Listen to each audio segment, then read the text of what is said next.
ढुङ्गा खसेर बिजोग बाटो ब्लक भयो। हामी चाहिँ फर्क्यो अनि फर्केर यसो लक्ष्मण बिसोक जान्छु भनेर गएको थियौँ नि त हाम्रो ग्याङ चाहिँ। अनि लक्ष्मण बिसोक गएको बिच बाटोमा ढुङ्गा यत्रो खसेर बिजोग भयो। त्यहाँबाट हामी फर्केर गडीतिर आयौँ, गडीमा आयो अनि त्यहाँबाट हामी आएर गडी यसो फर्छौँ न त भनेको साथीहरू म आनेको थिएनौँ मुसलको अनि हामीले त जान्छौँ त्यहाँसम्म गएको।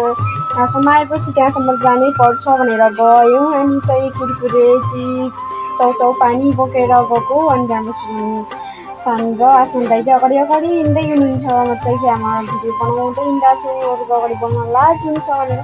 अनि यहाँ चाहिँ आसमान दाइ सनम तेरी कसम भनेर यता सुटिङ गर्दै हुनुहुन्छ, भिडियो सुट गर्दै हुनुहुन्छ। अनि क्यामराम्यान चाहिँ हुनुहुन्छ हाम्रो आसमान सारी अनि त्यहाँबाट किन छोडिदियो भने बिचमा के सेम त्यस्तै गर्नुपर्छ। अनि भिडियो चाहिँ बनाउनु भएको त्यसरी। अनि हामी चाहिँ गडीभित्र बस्यो। दरबार चाहिँ पहिला पहिला गएँ गडी दरबार, पहिला राजाको पालामा बनाउनु भएको दरबार रे। अनि हामी यता घुम्न थाल्यो, कस्तो राम्रो भइरहेको थियो, पानी पनि परेको रातिदेखि पानी परेको थियो। अनि हामीलाई त थाहा थिएन नि त त्यहाँ बाटो ब्लक हुन्छ भनेर। अनि त्यहाँबाट के गर्नु त नि यहीँ आउन लेखा रहेछ भनेर आयो। अनि घुम्न थाल्यो, गडीभित्र बसेर यसो बाहिर निस्किन्थ्यो कि हामी चाहिँ बाहिर निस्केर यसो रेस्ट नगर।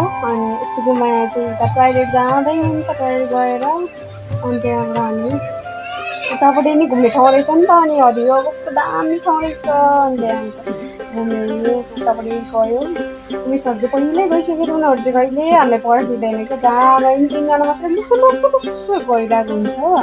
अनि हामी चाहिँ गयो, सुकुमाया चाहिँ यहाँ भिडियो फोटो खिच्दैछ माथि चढेर कस्तो दामी भ्यू आउँछ अरे भनेर। अनि त्यहाँबाट हामी घुमेर सकेर पनि फर्किन लाग्यौँ। उहाँहरू चाहिँ भर्खर आउँदै हुनुहुन्थ्यो, मान्छेहरू चाहिँ कति धेरै आउँदै हुनुहुन्थ्यो। समथिङ त्यस्तै उयोबाट होला टुरको लागि